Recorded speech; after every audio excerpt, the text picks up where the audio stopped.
Gimana caranya kita nggak muak dan merasa jengkel dengan kelakuan elit-elit yang kerap kali mengatasnamakan kita ketika mengambil berbagai keputusan hanya untuk memperkaya diri atau kelompoknya.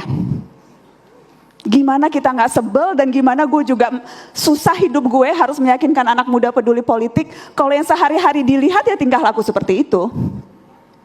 Susah, capek juga datang ke kampus-kampus bilang, hey peduli, hey bersuara, hey bela KPK, hey jangan mau kena hoax, jangan percaya Novel Baswedan itu matanya palsu. Beneran itu dia matanya disiram air keras, jangan mau percaya sama orang yang mengatasnamakan orang lain dan bilang si Novel Baswedan itu palsu. Capek juga datang ke kampus-kampus bicara hal seperti itu.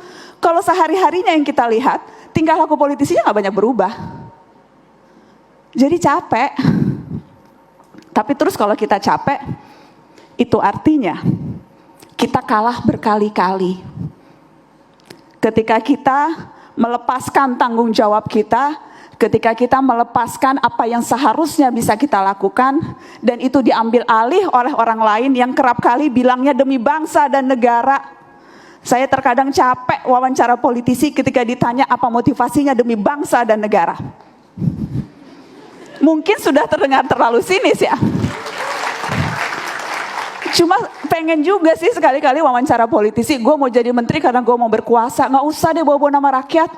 Emang lo mau berkuasa? Which is nggak apa-apa, di mana-mana politisi yang untuk cari kuasa.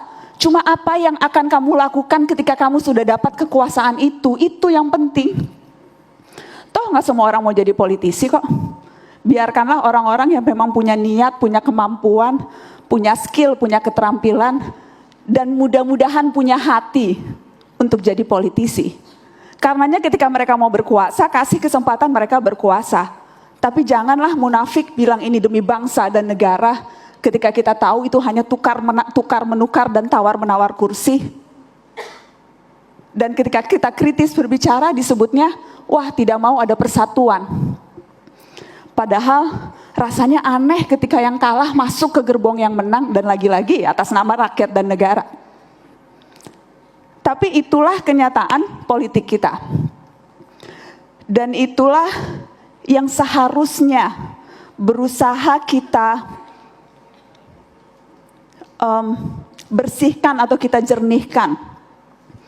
Sudah seharusnya kita punya kesadaran penuh untuk bisa membedakan berbagai kekonyolan itu kekonyolan yang dilakukan segelintir elit yang seharusnya tidak mengubah niatan kita untuk mau memperbaiki negeri dengan berbagai cara.